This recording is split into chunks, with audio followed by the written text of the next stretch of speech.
ജിൻഡോ ഒന്ന് കപ്പടിച്ച് അവിടുന്ന് പോരാണ് ഞങ്ങളെല്ലാവരും ഇപ്പൊ ഇന്നലെ വൈകുന്നേരത്തോടുകൂടി അവന് വിന്നറായെന്നുള്ളത് ഉറപ്പിച്ച് ഇവിടെ ഞങ്ങള് ഗംഭീരമായ പരിപാടിയൊക്കെ നടത്തി. അവരൊക്കെ പടക്കം പൊട്ടിച്ചും വൈകിട്ട് സദ്യയൊക്കെ ആയിട്ട് നടത്തി. അവനെന്ന് വരവേൽക്കാനായിട്ട് 5 മണിക്ക് ഞങ്ങൾ കാറ് എല്ലാവരും വണ്ടി എടുത്തുകൊണ്ട് പോയി എയർപോർട്ടിലേക്ക് പോകും. അവനെ അവിടെ കൊണ്ടുവന്ന് അവിടെ വെച്ച് അവൻ സ്വീകരിച്ചു. മാണിക്കാനത്തൊരു ഒരു പരിപാടിയൊക്കെ ഉണ്ട്. മാണിക്കാൻ ജംഗ്ഷനിൽ അതായത് പഞ്ചായത്തിന്റെ ഒരു പരിപാടി വെച്ചിട്ടുണ്ട്. അത് കഴിഞ്ഞിട്ട് അവിടെ സ്വീകരണം കൊടുത്ത് നേരെ വീട്ടിലേക്ക് വിട്ടിരുന്നു. അപ്പൊ എല്ലാവരും കൂടെ ഉണ്ടാവും. ഒരു 10-100 പേരെങ്കിലും ഈ വീട്ടിലുണ്ടാവും. അടിപൊളിയായിട്ട് തന്നെ ഞങ്ങള് അവനെ സഹകരിച്ച് വീട്ടിൽ കൊണ്ടുവന്ന് എല്ലാവരും കൂടി സ്വീകരിക്കും. അവൻ വിന്നറായി വന്നതിൽ ഞങ്ങൾക്ക് എല്ലാവർക്കും സന്തോഷമുണ്ട്. ഞങ്ങൾ കുടുംബക്കാര്, ഈ നാട്ടുകാര്, മൊത്തം എല്ലാവർക്കും. സാധാരണക്കാരന്റെ കൂടെ വിജയല്ലേ? സാധാരണക്കാരന്റെ വിജയമാണത്. സാധാരണക്കാരനെന്ന് പറഞ്ഞാൽ സാധാരണക്കാരനായിട്ട് ജീവിച്ചേക്കണം. ചെറുപ്പം മുതലേ 6 വയസ്സിൽ തുടങ്ങി അത്ര അവന്റെ കഠിനാധ്വാനത്തിന്റെ ഫലം കൊണ്ട് മാത്രമാണ് അവൻ എവിടെ എത്തിച്ചേർന്നിട്ടുള്ളൂ. അത്രയ്ക്കും അധ്വാനിക്കാൻ ഒരു മനസ്സുള്ളവനാണ്. ഏത് താഴെത്തട്ടിൽ നിന്ന് ചെയ്യാനും എന്ത് ചെയ്യാനും ഒരു മടിയില്ലാണ്ട് നിന്ന് ചെയ്തേക്കണവനാണ് ജില്ലോ. അപ്പൊ അങ്ങനെ ഒരാൾക്ക് കപ്പടിച്ചതിൽ ഞങ്ങൾക്ക് കൂടുതലും സന്തോഷിക്കേണ്ട കാര്യങ്ങളുണ്ട്. കാരണം ഇത്രയും ഒരു ഒറ്റപ്പെട്ട് നിന്ന കളി, അതും അവിടെ 100 ദിവസം ഒറ്റപ്പെട്ട് നിന്ന് ഒരു വ്യക്തിയാണ് അവൻ. ഞങ്ങളൊക്കെ കണ്ടുകൊണ്ടിരിക്കുമ്പോൾ ഞങ്ങൾക്ക് സഹിക്കാൻ പറ്റാത്ത അവസ്ഥ ഉണ്ടായിട്ടുണ്ട്. മണ്ഡലം വിളിച്ചാലൊക്കെ ഞങ്ങൾക്ക് ഭയങ്കരമായിട്ട് ബുദ്ധിമുട്ട് ചെയ്യുന്നത്. അപ്പൊ അത് തന്നെ അവൻ തന്നെ തിരുത്തി കൊണ്ടുവന്നത്. അവന് ഭയങ്കര വിഷമമായെന്നുള്ളത് ഞങ്ങൾക്ക്, ഞാൻ ജിന്നുവിന്റെ അച്ഛനാണ്. ഞങ്ങളുടെ കുടുംബക്കാർക്കൊക്കെ മനസ്സിലായി. ഇവനെ മണ്ടാന്ന് വിളിച്ചപ്പോ അവന് ചങ്ക് പൊട്ടുന്ന ഒരു സംഭവമായിരുന്നു. അതൊക്കെ നിരത്തി കൊണ്ടുവന്ന് അവൻ വിന്നറായിട്ട് തന്നെ വന്നു.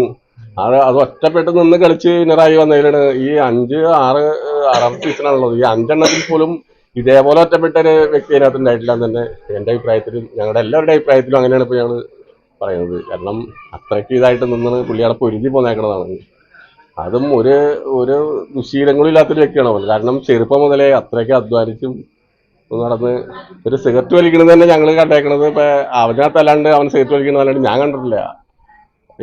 ഇനിയും അങ്ങനെ ഒരു സംഭവം പോലും ഞങ്ങൾ കാണാത്ത ഒരാളുണ്ട്. അത് അപ്പൊ അയാൾ ചെന്നപ്പോഴുള്ള ഈ ഒറ്റപ്പെടലിന്റെ ടെൻഷനും ഒക്കെ കാരണമായിരിക്കാം ആ സിഗരറ്റ് വലിയിലേക്ക് വന്നത്. അതൊക്കെ ഇവിടെ വരുമ്പോൾ നിൽക്കാവുന്ന കേസുള്ളൂ. അപ്പൊ അത്രയ്ക്ക് ഇതായിട്ട് നടക്കണവനെ, നല്ല സ്വഭാവമുള്ള അവനാണ് ജിൻഡോ. ഞങ്ങൾക്ക് എല്ലാവർക്കും അറിയാവുന്നതാണ്. അതിനൊക്കെ ഞങ്ങള് അഭിനന്ദിക്കുന്ന ഈ കാര്യത്തില്. 100 ദിവസം കഴിഞ്ഞിട്ട് ജിൻഡോനെ കാണാണ്. അപ്പൊ ഉള്ള ഒരു ഇതെങ്ങനെയാണ്? അത് 100 ദിവസം കഴിയുമ്പോൾ ഞങ്ങൾ കാണാൻ അത്ര ആകാശത്തോടെ ഇരിക്കണേ. ഇപ്പൊ ഞാൻ കാലടി പോയി ബൊക്ക കാര്യങ്ങളൊക്കെ കേരളത്തിലുള്ള സാധനങ്ങളൊക്കെ വാങ്ങിച്ച് എല്ലാം കൊണ്ടുവന്ന് അത്ര ഞങ്ങൾ രാവിലെ ഒടുങ്ങി ഓടിപ്പാഞ്ഞ് കിടക്കണത് എന്റെ കാര്യത്തിന് വേണ്ടി മാത്രം. അത് ആകാംക്ഷയോടെ ഇരിക്കണേ. 100 ദിവസം അവനെ കാണാൻ വേണ്ടി മാത്രം ഇരിക്കുന്നതാണ് ഞങ്ങൾക്ക്. എല്ലാവരും വിളിച്ചിട്ടുണ്ട്. എല്ലാവരും ഉണ്ടാവും.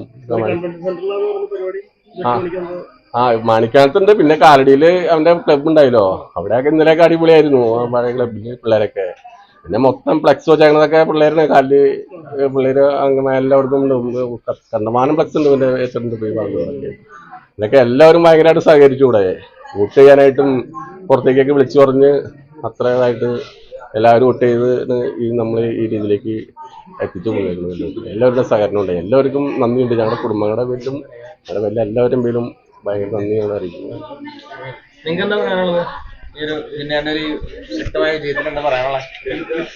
ഞങ്ങക്ക് ഭയങ്കര സന്തോഷമുണ്ട്. അപ്പൊ ഞങ്ങളുടെ നാട്ടുകാരായ ഞങ്ങൾക്ക് എല്ലാവർക്കും ജിൻഡോ ചേട്ടൻ ഞങ്ങളുടെ നാട്ടിലുള്ള ആളായതുകൊണ്ട് ഞങ്ങൾക്ക് അതില് ഭയങ്കര അഭിമാനവും സന്തോഷമൊക്കെയാണ്. അപ്പോൾ ഞങ്ങള് വോട്ടൊക്കെ ചെയ്യാറുണ്ട്. ജിൻഡോ ചേട്ടൻ്റെ ഫാനാണ് ഞങ്ങള്. ജിൻഡോ ചേട്ടൻ്റെ എല്ലാ പരിപാടിയും ഞങ്ങൾ കാണാറൊക്കെ ഉണ്ട്.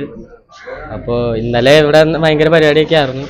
ഇനി അതിന്റെ ബാക്കി അതിലും ഗംഭീരമായിട്ട് ഇവിടെ നടക്കുമെന്ന് ഞങ്ങൾ പ്രതീക്ഷിക്കുന്നു. അതിനുള്ള സജ്ജീകരണങ്ങൾക്കൊക്കെ ഞങ്ങൾ ഇവിടെ തയ്യാറെടുക്കാനായിട്ട് വന്നേക്കാണ്.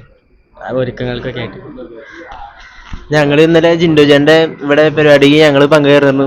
ഞങ്ങളിവിടെ ഇന്ന് ഭയങ്കര പടക്കം പൊട്ടിക്കലും ആഘോഷമൊക്കെ ആയിരുന്നു. പിന്നെ ഇന്നലെ ജിൻഡോ ചേട്ടനെ ഞങ്ങൾ പുറത്താക്കുന്ന അവസാനം കൊണ്ടുപോകുന്ന സമയത്ത് ഞങ്ങൾ കുറെ ടെൻഷനൊക്കെ അടിച്ചു. കാര്യം ജയിക്കുന്നത് ഞങ്ങൾക്ക് അറിയായിരുന്നു. പക്ഷെ ജിൻഡോ ചേട്ടന് മുഖത്തൊരു ടെൻഷൻ പോലും ഉണ്ടായില്ല. പുള്ളിക്ക് ഉറപ്പായിരുന്നു പുള്ളി കപ്പടിക്കും എന്നുള്ളത്. പിന്നെ ഞങ്ങൾക്കും അറിയാം പുള്ളി കപ്പടിക്കും എന്നുള്ളതൊക്കെ. പിന്നെ ഞങ്ങൾക്ക് ഞങ്ങളുടെ മാണിക്യാലത്തില് ഇങ്ങനെ ഒരു കപ്പടിച്ചതിന് ഞങ്ങൾക്ക് ഭയങ്കര സന്തോഷമുണ്ട്. പിന്നെ ഞങ്ങളുടെ നാട്ടുകാരെ ഞങ്ങൾക്ക് നല്ല അഭിമാനമുണ്ട്. പിന്നെ ഞങ്ങളുടെ ഫ്രണ്ട്സിനൊക്കെ ഞങ്ങൾക്ക് ഇച്ചിരി പൊക്കി പറയാനുള്ള കാരണമൊക്കെ ആയിട്ടുണ്ട്. ഇപ്പൊ ജിൻഡോ ചേട്ടൻ കപ്പടിച്ച കാരണം ഭയങ്കര സന്തോഷം.